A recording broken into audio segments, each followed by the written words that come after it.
दोस्तों नमस्कार, मैं आपका दोस्त करमपाल गिल। आज हम बात करेंगे जो Haryana government college professors association है, यानी कि हरियाणा के जो सरकारी कॉलेज हैं उन सरकारी कॉलेज में प्रोफेसरों की आवाज़ उठाने के लिए, उन प्रोफेसरों की जो मांगें होती हैं सरकार से, उन मांगों को पूरा करवाने के लिए जो एसोसिएशन बनी हुई है Haryana government college professors association. इस एसोसिएशन के चुनाव 4 साल बाद हुए हैं। 4 साल बाद क्यों हुए, क्या प्रोफेसर्स की मांगें अधूरी पड़ी हैं और मांगों को लेकर चुनाव नहीं थे तो किस तरह से सरकार से बातचीत चल रही थी, और चुनाव 4 साल तक क्यों नहीं हुए, और जो नए सिरे से अब चुनाव हुए हैं उस चुनाव में क्या नई प्रक्रिया अपनाई गई है और इसका क्या फ़ायदा प्रोफेसर्स को मिलेगा। और इस जो पूरे चुनाव के 4 साल बाद चुनाव हुए हैं उसकी जो एक वोटर लिस्ट बनाने से लेकर पूरा सिस्टम जो बनाया गया, उसके जो कोऑर्डिनेटर थे प्रोफेसर नरेंद्र सिंह ढुल जी, वो हमारे साथ हैं। तो इनसे पूरे इस चुनाव प्रक्रिया के बारे में विस्तार से बात करेंगे। सर नमस्ते। नमस्कार सर। सर ये तो सबसे पहले तो ये 4 साल से जो अपनी कॉलेज प्रोफेसर्स एसोसिएशन है, चुनाव हो क्यों नहीं रहे थे? सर उसका कारण ये था कि कुछ पदाधिकारी थे, उनके बीच में डिफरेंसेस हो गए थे। वो अलग अलग पैनल से चुन के आए थे, लेकिन बनने के बाद उन्होंने एक होने की बजाय अपने पैनल को सपोर्ट किया और ग्रुपिज्म हो गई। इसकी वजह से उनका फाइनेंस पर पर्टिकुलरली झगड़ा हो गया था और इस वजह से जो है प्रॉपर तरीके से काम नहीं कर पा रही थी। काम जो सदस्य थे खूब किया, लेकिन कोऑर्डिनेशन होने की वजह से जो हमारे हितों के लिए और प्रोफेसर्स के हितों की बात कर सकते थे वो पूरे प्रयास नहीं किए जा रहे थे। इस वजह से जो आम प्रोफेसर्स थे वो उनमें रिजेंटमेंट थी कि इलेक्शन होने चाहिए, और इस वजह से जो है अब 4 साल बाद उनके दबाव में आकर के ये इलेक्शन हुए। ये बीच में इलेक्शन हुए क्यों नहीं सर, और कितने साल से यूनियन काम नहीं कर पा रही थी? इन इलेक्शन न होने का एक कारण तो था कोरोना काल में ये एक्सटेंड कर दिया गया था इनका टाइम, और उसके बाद उसी तरह झगड़ों को लेकर के इनके आपसी वो डिसाइड नहीं कर पा रहे थे कि ये इलेक्शन कब करवाया जाए, और इसकी वजह से दबाव लगातार बढ़ता जा रहा था और इन परिस्थितियों में इलेक्शन जो हो लगातार डिले हो रहे थे। जी, अभी जो इलेक्शंस हुए हैं सर, लेकिन जो आपकी यूनियन है, एसोसिएशन है, वो रजिस्ट्रेशन उसका कैंसिल हो चुका है, रजिस्टर्ड नहीं है, तो इसका क्या मतलब रजिस्ट्रेशन की प्रक्रिया दोबारा शुरू करवाई जाएगी? इसमें ऐसा हुआ कि पहले हमारा रजिस्टर्ड एसोसिएशन थी, लेकिन 2012 में जो अमेंडमेंट हुआ उसके मुताबिक वो रूल पूरे नहीं कर पा रहे थे, वो रजिस्ट्रेशन दोबारा नहीं हो पाया। उसके बाद 2017 में रजिस्टर्ड करवाई गई, लेकिन उसमें भी कुछ खामियां रह गई थी जिसकी वजह से डिस्प्यूट बढ़ गए थे। अब सारे हरियाणा के प्रोफेसर्स की मीटिंग हुई कि इन डिस्प्यूट्स को एक तरफ करने के लिए, उनको समाप्त करने के लिए एसोसिएशन को नए सिरे से रजिस्ट्रेशन करवाया जाए, प्रॉपर उनका रिकॉर्ड मेंटेन किया जाए और उस आधार पर पूरा दोबारा चुनाव करवा करके रजिस्ट्रेशन की प्रक्रिया शुरू की जाए, क्योंकि रजिस्ट्रेशन के लिए पहले पदाधिकारियों की ज़रूरत होती है और वो पदाधिकारी उसको रजिस्ट्रेशन का जो प्रोसेस जो करेंगे। और उनसे मैंने एफिडेविट भी लिया है कि इलेक्शन के तुरंत बाद जो ही वो अपना पद संभालेंगे, सबसे पहला काम वो रजिस्ट्रेशन की प्रक्रिया को शुरू करने का है। ये शपथ पत्र सभी कैंडिडेट से लिया गया था जिन्होंने इलेक्शन लड़ा है। आपने जो ये चुनाव करवाया है, आप इसके कोऑर्डिनेटर थे, तो किस तरह से आपने क्या क्या सिस्टम किया कि पूरे हरियाणा के इतने प्रोफेसर्स को लेकर सारी वोटर लिस्ट बनाने से लेकर, क्योंकि एक बड़ा विवाद आपस में कोई किसी के ऊपर विश्वास ही नहीं कर पा रहा था किसको बनाए, आपको एक बड़ी जिम्मेदारी एसोसिएशन ने पूरे हरियाणा के प्रोफेसर ने सौंपी, किस तरह से निभाया, वो वर्किंग किस तरह से किया आपने? सर ये 29 मई को रोहतक में NRS कॉलेज रोहतक में एक मीटिंग हुई थी। उसमें ये महसूस किया गया कि नए सिरे से रजिस्ट्रेशन के लिए पदाधिकारियों की ज़रूरत है और उसके लिए चुनाव करवाना है। उसके बाद 7 सदस्यों की एक कमेटी बनाई गई और मुझे मेरी एब्सेंस में, मैं उस मीटिंग में उस टाइम प्रेजेंट नहीं था, एब्सेंस में मुझे कोऑर्डिनेटर बना दिया गया। तो उस कोऑर्डिनेटर बनने के बाद हमें 2 महीने तक के बीच में चुनाव करवाने का आदेश दिया गया था कि विदिन 2 मंथ्स आप चुनाव करवाएंगे। हमने पहली मीटिंग 12 जून को बुलाई और तुरंत शेड्यूल जारी करके हमने जो काम 2 महीने में करने के लिए कहा गया था वो 1 महीने से कम समय में निपटा दिया। 12 जून को पहली मीटिंग हुई और 3 जुलाई को हमने इलेक्शन करवा दिया। इस दौरान 12 जून के बाद हमने पूरा शेड्यूल जारी कर दिया। 13 जून से लेकर के 21 जून तक मेंबरशिप हमने ली, क्योंकि हमें ऐसी अप्रीहेंशन थी कि शायद जिस तरह की स्थिति चल रही है उसमें कम मेंबर बने। लेकिन हमारे को बड़ा आश्चर्य हुआ कि हरियाणा के 95% से ज़्यादा प्रोफेसर्स ने कुछ ही दिनों में 1000 रुपये पर सदस्य जो है वो फीस जमा करवा करके सदस्यता ली, और उससे हमारे में उत्साह आया और हम उस प्रक्रिया को बड़ा तेज़ी से ख़त्म करके 21 से 24 के दौरान हमने नॉमिनेशन फाइल करवाए, 24 को हमने स्क्रूटनी की, 26 को विड्रॉल का टाइम था। उसके बाद पूरा एक हफ्ता हमने उनको चुनाव प्रचार के लिए दिया।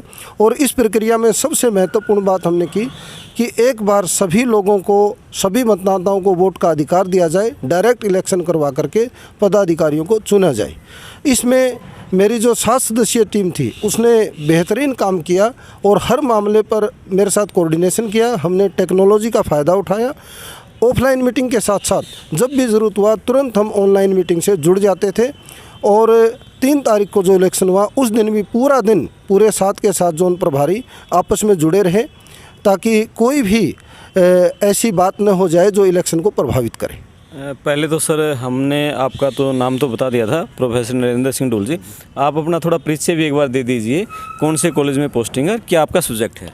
सर मैं 2001 में सरकारी नौकरी में एज ए लेक्चरर आया था। अब मैं राजकीय महिला महाविद्यालय में एसोसिएट प्रोफेसर इतिहास के पद पर कार्यरत हूँ। लगातार 20 साल से ज़्यादा समय से एसोसिएशन के साथ जुड़ा हुआ हूँ और हर एक्टिविटी में मैंने भाग लिया है। और हो सकता है इसी कारण से लोगों ने मेरे ऊपर विश्वास करके इस कमेटी का कोऑर्डिनेटर बनाया, क्योंकि जिस तरह का माहौल चला हुआ था उस माहौल में किसी एक व्यक्ति को चुनना उनके लिए बड़ा मुश्किल था। और मैं गौरवान्वित महसूस करता हूं कि उन्होंने ऐसे मुझे चुन करके मुझे एक सम्मान दिया और मैंने भी अपना काम ईमानदारी से करने की कोशिश की। राजकीय महिला महाविद्यालय जींद में सर कार्यरत हैं। सर ये बताओ, जैसे आपने बताया कि भाई प्रोफेसर ने उत्साह दिखाया और 95% ने जल्दी 1000 रुपये फीस जमा करवाई और मेंबरशिप ले ली। टोटल कितने मेंबरशिप ली और टोटल प्रोफेसर कितनों ने नहीं ली? हरियाणा में जो टोटल प्रोफेसर्स की इस समय पोस्टिंग है वो लगभग 3400 और 3300 के बीच में है एग्जैक्टली, क्योंकि कुछ ज्वाइन कर भी रहे हैं तो इस तरह से 3400 से कम है। और 3237 लोगों ने तत्काल इसकी मेंबरशिप ले ली थी। आज हमारे 3237 रजिस्टर्ड मेंबर हैं जिनकी मेंबरशिप आज के प्रोफॉर्म में भरे हुए हैं और वोट का अधिकार उनको मिला है। तो आपने बताया कि इस बार डायरेक्ट चुनाव हुए हैं कि पर मेंबर एक वोट है, तो पहले किस तरह से चुनाव होता था? पहले सिस्टम ये होता था कि डेलीगेट्स के माध्यम से, फॉर एग्जांपल एक कॉलेज में 10 अगर प्रोफेसर कार्यरत हैं तो वो एक प्रेसिडेंट का वोट हो जाता था, सेक्रेटरी का वोट हो जाता था और एक वोट किसी और सदस्य का हो जाता था। इसी स्ट्रेंथ के हिसाब से उनकी संख्या बढ़ती रहती थी और 7 या 10 पर एक डेलीगेट को वोट डालने का अधिकार होता था, सभी मेंबर्स को अधिकार नहीं होता था। इस तरीके से अब तक का ये इलेक्शन होता रहा है। ये पहली बार हुआ है कि सभी सदस्यों को डायरेक्ट वोटिंग के आधार पर चुनाव करवाया गया है। जी। और जो चुनाव हुआ है सर, उस चुनाव में कितने जो प्रोफेसर्स ने वोट डाला, कितने जो वोटर कितने थे और कितनों ने वोट का प्रयोग किया? इसमें 2872 जो हमारे मेंबर्स थे उन्होंने वोट डाला, जो लगभग 87% टोटल वोटिंग का बनता है।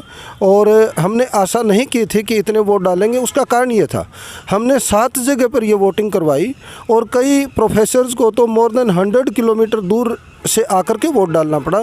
तो ये एक्सपेक्टेड था कि कुछ लोग ऐसे रह भी गए, लेकिन इस तरह का उत्साह देख करके हमें बहुत ज़्यादा आनंद की अनुभूति भी हुई और हमें यह भी महसूस हुआ कि रियली इस चुनाव की वो डिमांड कर रहे थे, बेचैन थे इस चुनाव के लिए। उस चुनाव में उन्होंने भागीदारी करके दिखा दिया कि एसोसिएशन हमारी मजबूत रहनी चाहिए और हम उसके लिए कहीं पर भी कितने कष्ट उठाने पड़े हम इकट्ठा होने के लिए तैयार हैं। इस उत्साह का क्या कारण है? क्या 4 साल से प्रोफेसर की आवाज़ नहीं उठाई जा रही थी इसीलिए? सर आवाज़ उठाई जा रही थी, लेकिन आपस में डिस्प्यूट्स की वजह से जिस ढंग से उठाई जानी चाहिए थी वो नहीं उठा पाई गई। और क्योंकि आपस में हमारे सामने इश्यू ये हो गए कि पैनल की वजह से वो ये पैनल का वो कर रहा है, ये कर रहा है, और हमारे मुद्दे कुछ हद तक दब गए थे। तो इस वजह से सब में बेचैनी थी कि प्रॉपर तरीके से अब जो नए मुद्दे आ रहे हैं उनको संभालने के लिए, उनको ठीक तरह से उठाने के लिए, क्योंकि पहले से ज़्यादा चैलेंजेस आज के दिन हमारे हैं, इस वजह से सभी बेचैन थे कि हमारी एक मजबूत संगठन, मजबूत एसोसिएशन बने। और मैं मानता हूं कि इसी उत्साह से प्रेरित होकर के लोगों ने बम्पर वोटिंग की और जी लगा करके मेंबरशिप ली। चुनाव जो रिजल्ट रहा है उस पर बाद में बात करेंगे। पहले आपने जो चैलेंजेस बताई है और मुद्दे बताए हैं, कुछ वो बताइए, क्या मेन चैलेंजेस है प्रोफेसर के सामने, क्या मेन मुद्दे हैं, आप समस्याएं क्या हैं मेन आपकी? सर, सबसे बड़ा चैलेंज तो अब न्यू एजुकेशन जो पॉलिसी है, नई शिक्षा नीति है, वो हमारे पूरे स्ट्रक्चर को बदल देगी और उसका कैसे हमने सामना करना है, ये आज के दिन सबसे ज्वलंत मुद्दा है, सबसे बड़ा मुद्दा है जिसको हमें फेस करना पड़ेगा। इसके अलावा ट्रांसफ़र पॉलिसी है, उसमें ट्रांसपेरेंसी होनी चाहिए। इसी प्रकार CCL की है, जो महिलाएं हमारी लेती हैं बच्चों को संभालने के लिए, उनको उस सिस्टम को ठीक करवाना है, ये हमारे सामने मुद्दा है। इसी प्रकार जो नए कॉलेज खुल रहे हैं उनमें अडोक आधार पर भेज दिया जाता है, जिससे दोनों कॉलेज का काम प्रभावित होता है, ये हमारे सामने मुद्दा है। वर्कलोड का मुद्दा हमारे सामने है। तो टीचर्स के कुछ ऐसे मुद्दे हैं जिनके सॉल्यूशन के बगैर स्टूडेंट्स का भी नुकसान होगा, सरकार का भी नुकसान होता है, और इंस्टीट्यूशन में भी जिस तरह का कैलिबर हमारे प्रोफेसर्स का है उसके अनुसार उनकी एनर्जी को यूटिलाइज नहीं हो पाती। ये हमारे सामने सबसे बड़े मुद्दे एक बार लास्ट में ये वो बता दीजिए सर कि कौन प्रधान बना, किस पद पर कौन कौन विजयी हुआ है? सर, जो कल रिजल्ट आए हैं उसमें प्रेसिडेंट के पद पर अमित चौधरी जीते हैं और जीत का मार्जिन 52 वोट का रहा है।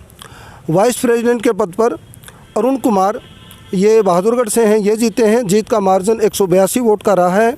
इसी प्रकार जनरल सेक्रेटरी के पद पर श्रीमती प्रतिभा चौहान रही हैं, इनका जीत का मार्जिन 108 वोट रहा है। वित्त सचिव के पद पर प्रियंका, ये गवर्नमेंट कॉलेज महम से हैं, ये जीती हैं, 372 का मार्जिन रहा है। और ज्वाइंट सेक्रेटरी के पद पर श्रीमती ज्योति, ये गवर्नमेंट कॉलेज मुरथल से हैं, 183 मतों के अंतर से जीती हैं।